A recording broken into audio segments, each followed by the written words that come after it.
and welcome to the Rational Living Show. I am your host, Dr. Aldo Pucci. This is a weekly show that is broadcast live every Wednesday at 7 p.m. Eastern United States time. I am president of the National Association of Cognitive Behavioral Therapists. We are based in the Pittsburgh, Pennsylvania area. I developed years ago, I started developing rational living therapy. And rational living therapy focuses on the fact that our thoughts cause our feelings and behaviors, not people and things and situations and events. I am author of two books, The Client's Guide to Cognitive Behavioral Therapy, which is now in its second edition, as well as the book Feel the Way You Want to Feel No Matter What. And you can find both of those on Amazon.com.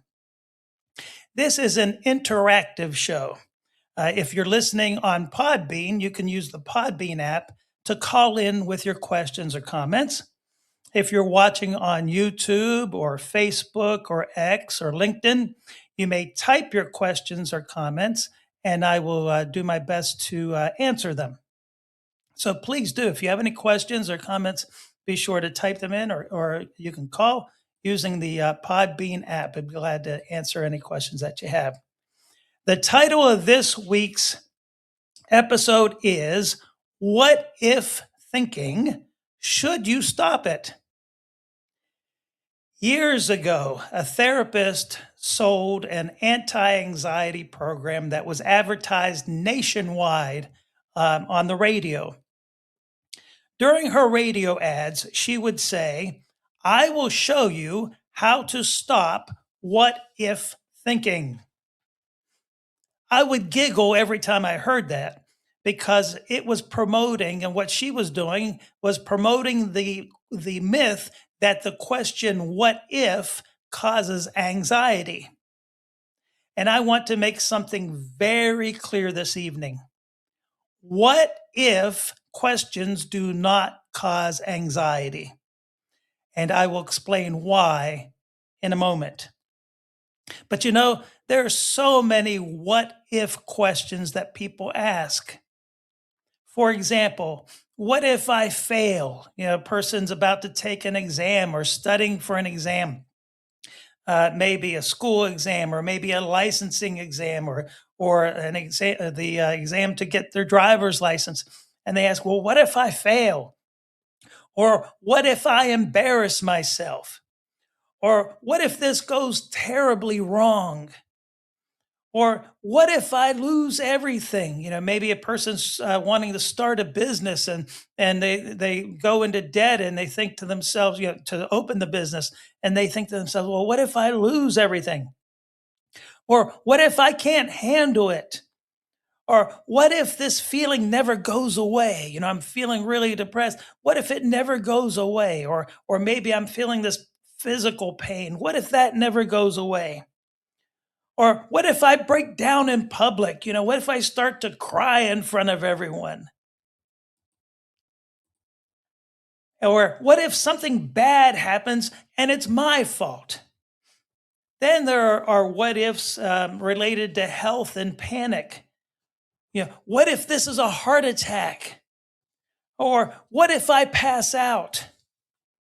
Or what if I'm developing a serious illness? I have this lump. This lump never used to be here before, and I'm not sure that it's normal to have this lump here. What if it's something serious? What if the doctor missed something? I know I got examined. I know I got evaluated by the doctor, but what if he missed something? What if this anxiety damages my body? Or what if I can't breathe? And another very common one is, what if I go crazy? What will happen to me? And then there are social and rejection type of what ifs, such as, what if they think I'm stupid? What if I give a speech and people think it's dumb and they think I'm stupid? Or if I make a mistake and they think I'm stupid? Or what if they don't like me?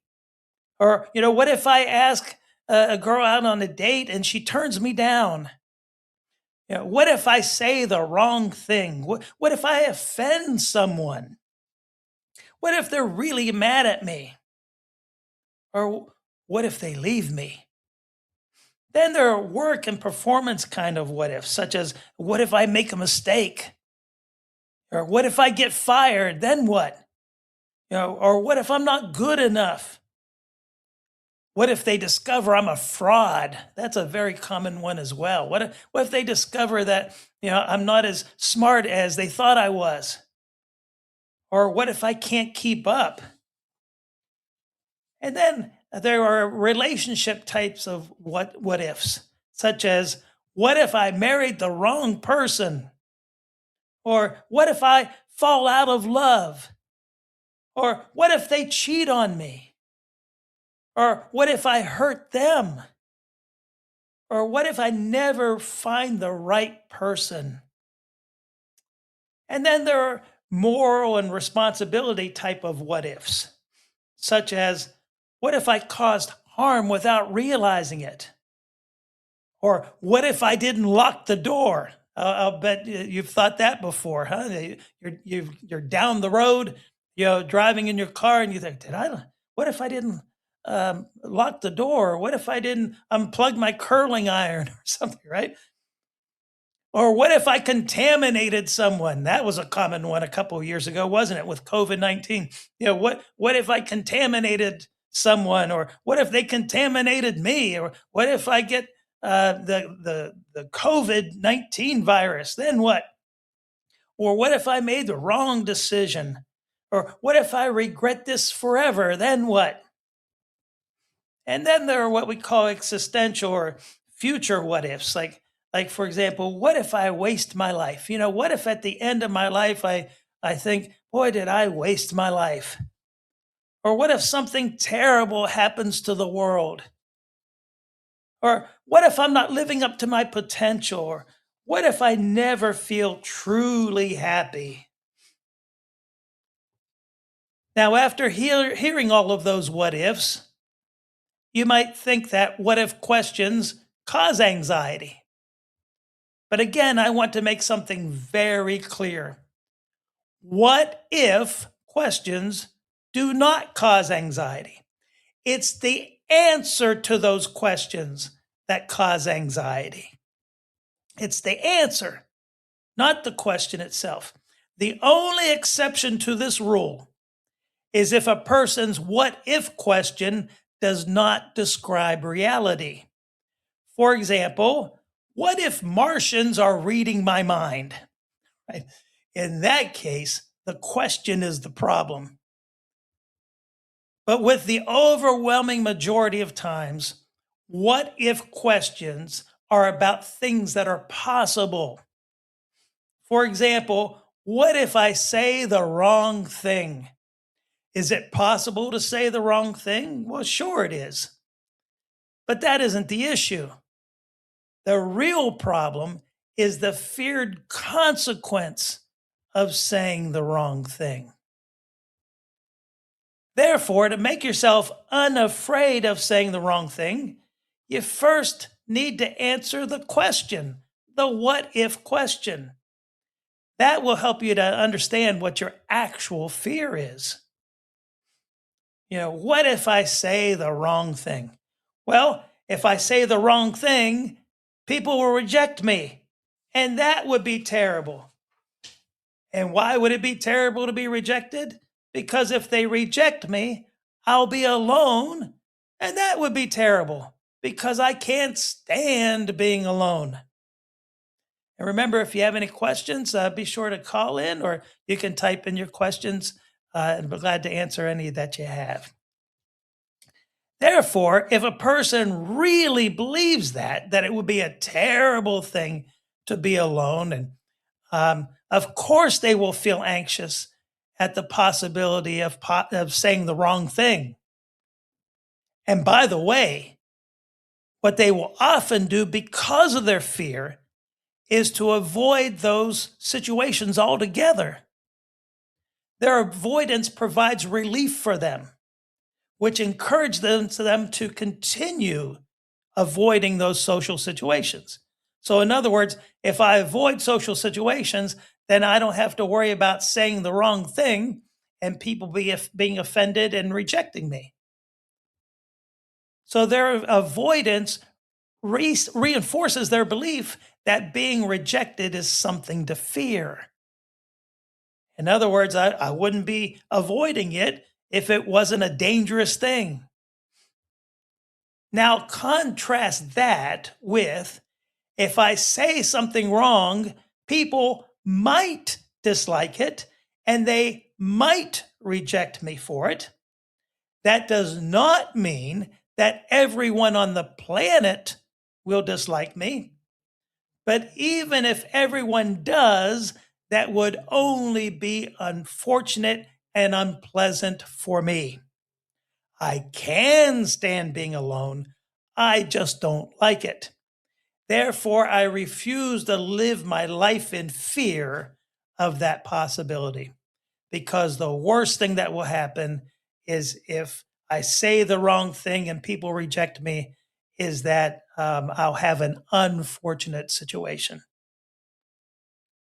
Therefore, if you have a tendency to what if this, what if that, I encourage you to use the following formula. What if blank happens? Then that means blank will happen, and that would mean blank. Okay. Okay. Someone said it's not the end of the world if something happens. Right. The only thing that is the end of the world is the end of the world. Right. Everything else we can stand, we can take. The only thing that will be proved, the only thing that will prove itself as something that you cannot stand is that thing that ultimately kills you. Otherwise, everything else on in your life you will have withstood. Now, sometimes people withstand it poorly. Sometimes people get through things by drinking themselves silly or drugging or avoiding or a whole host of other things. But they still get through it, right? And um, so uh, so often it's not a matter of learning how to withstand something. It's a matter of learning how to withstand it calmly, perhaps, or more effectively, or rationally. Okay. So, for example, using this formula, what if I embarrass myself? Then that would mean that people will judge me to be inadequate. And then that would mean that I am inadequate. And if I am inadequate objectively, that means that no one will want me. And if no one wants me, I'll spend my life alone and miserable.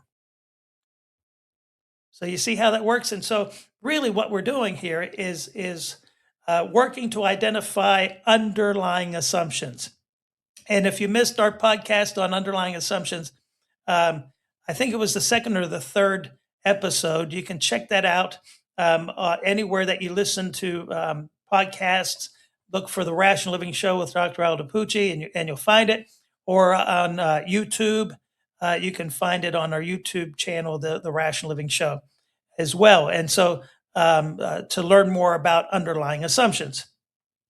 So then, once you've identified these, then work at challenging and correcting that irrational nonsense.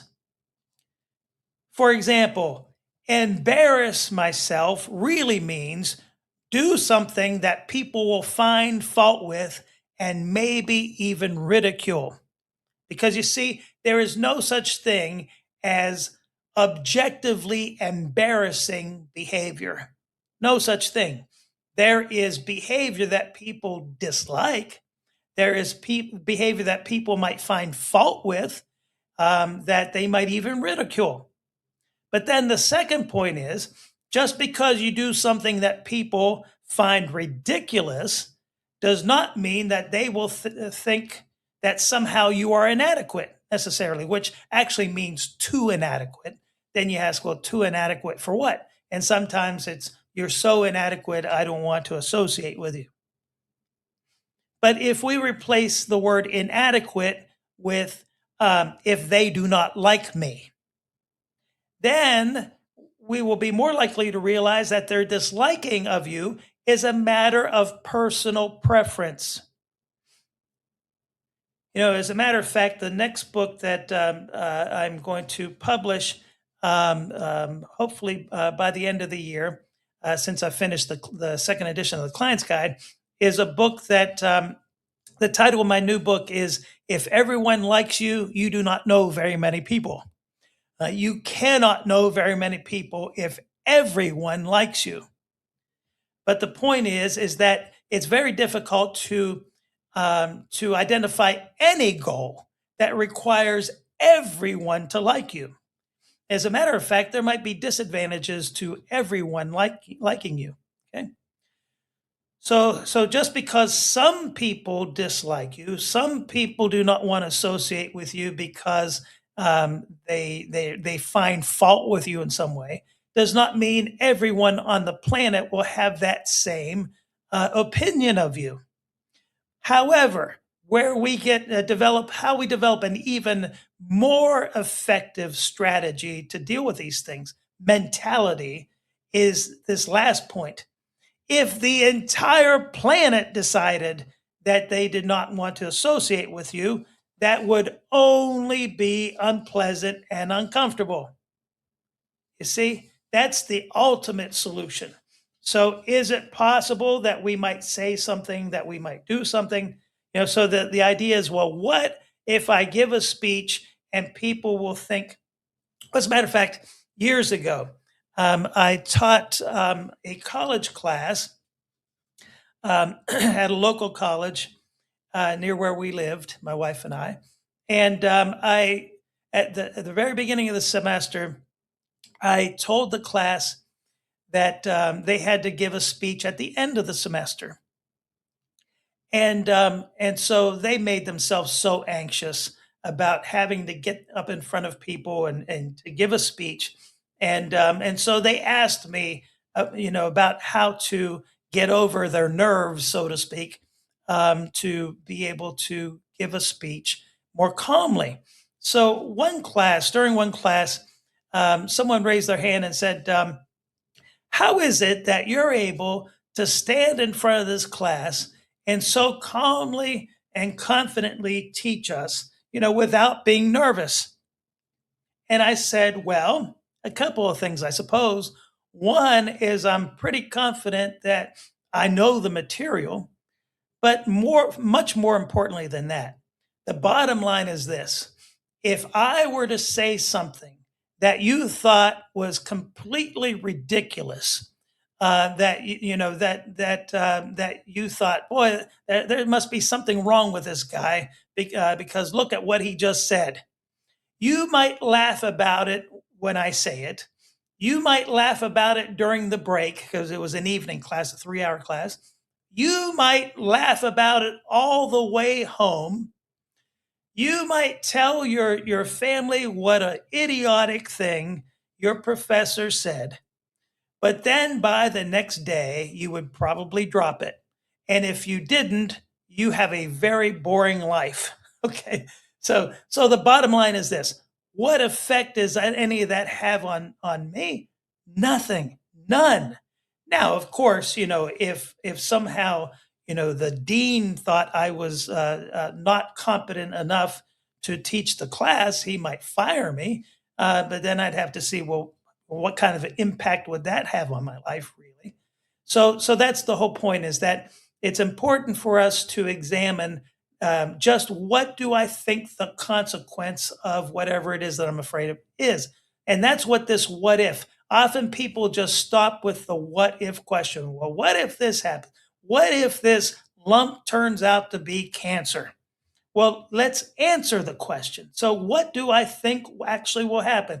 Well, if I have cancer, then that means I'm necessarily going to die, and that would be a horrible thing because then my kids wouldn't have a mother, and they'll grow up disturbed, and all those things. So once you understand what your actual fears are by answering the question, what if? then you're in a much better position to examine, just what is the evidence here? Is it indeed a fact that just because I have cancer, that I necessarily will die? And is it indeed a fact that if I do die, my kids will have to grow up disturbed adults, and that would be a horrible thing. So, see, by answering the question, it helps us then to examine those thoughts to see if they're rational for us or not. Okay. All right. Let's see if we have any other questions. Okay. So someone said you have to think that it's okay if it's uncomfortable, but you'll be okay. Yeah, that's it. That's right. And that's most things in life are inconveniences, sometimes huge inconveniences, but still just that. Meaning that as unfortunate and as unpleasant as it might be, it's something that is survivable, thank God. It's something that we can take, that we can stand, that but we just might not like it. And because we don't like it, or because it might be a problem for us in relation to our goals, it might make sense to work on it, but to live our life in fear of, oh my God, what a horrible thing, I couldn't take it, I couldn't stand it. The only thing that you ultimately will not be able to stand is the thing that kills you. Everything else are things that are unpleasant, uncomfortable, but things that you'll have gotten through. Okay. All right. So answer those what if questions and work at challenging them. And obviously, if you have difficulty challenging them, I encourage you to seek the help of a good cognitive behavioral therapist. If you visit nacbt.org, there is a listing of some therapists who decided they wanted to, who are certified by our association, who elected to be on the referral database.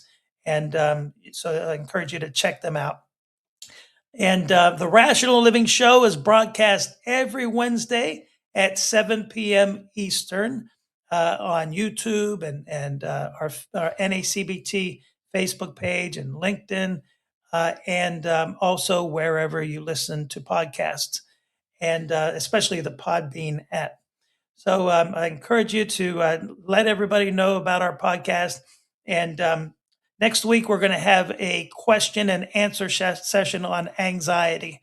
And so please come with your questions and ask away, and I'll do my very best to answer them. And if you have questions, you can email me at Aldo, ALDO, at nacbt.org. And I'll be glad to answer them, during our next podcast. Okay. Well, so thank you very much for watching and for your support, and and wish you well.